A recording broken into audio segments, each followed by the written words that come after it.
tayo guys. Daing. Ito yan mong daing. Tusta nga ang daing.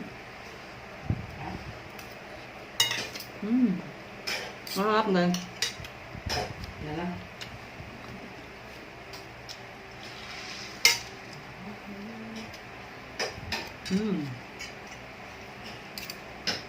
So, ito na yung ating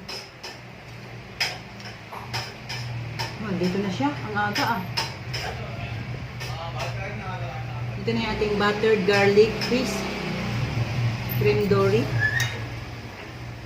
So, nandito na siya. Nandito na yung darling ko. Marin na ako.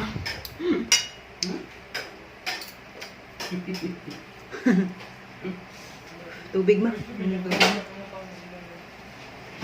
Butang sa baso.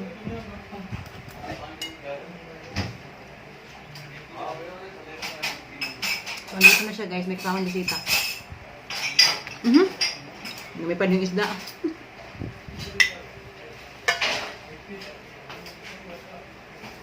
Dito sa langis sama. Yan eh? Hindi ha.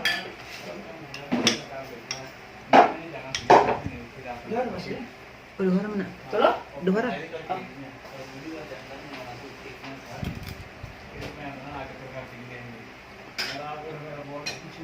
May bisita siya guys kasi yung birthday na kaibigan niya dito mag-birthday mamaya sa bahay. Kain na? Kain? Ngulo ako sa ispili dyan. Ispili? Tubig na lang dyan. Huh?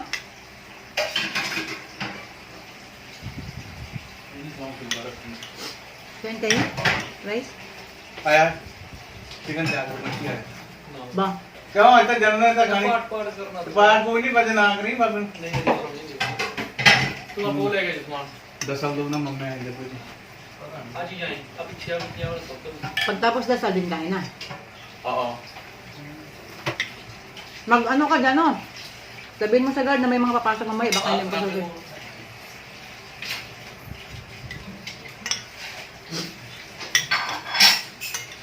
Naman kauna.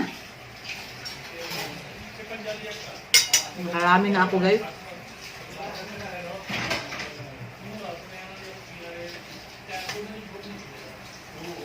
Masarap siya guys kasi ilagyan ko ng konting chili powder kay manghang siya. Pero konti lang. Masarap siya guys dahil sa garlic. Sobrang daming garlic, then butter. Tapos konting lagyan mo na yung cornstarch. sako Sako? para lagyan ng bote ito Saan ba kayo mamili? Labas lang? Labas sako dyan ma? Green bag. Baka maputol.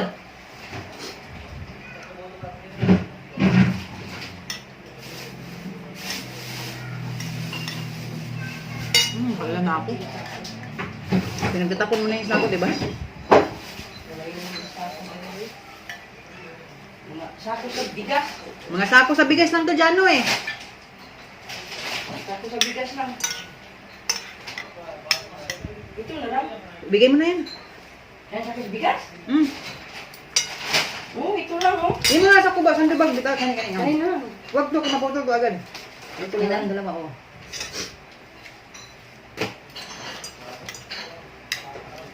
Nakarami na ako guys. Naubos na yung kanin ko. Sako sa bigas lang eh. Yan lang. Ito lang. Ano? Para di maputol.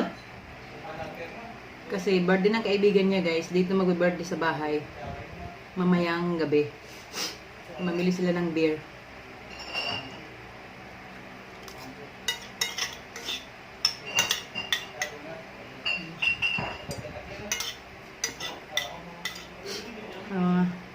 Yan, maubos na yung kanin ko.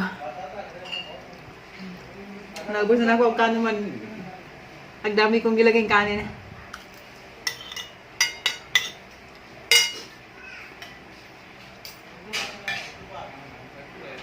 Masarap yung sabaw niya. Nangingibabaw yung lasa ng butter. Wag na. Doon pa natin ang magbili. Ay, ano lang pala.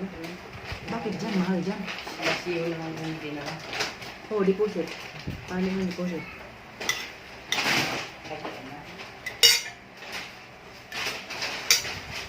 Ay,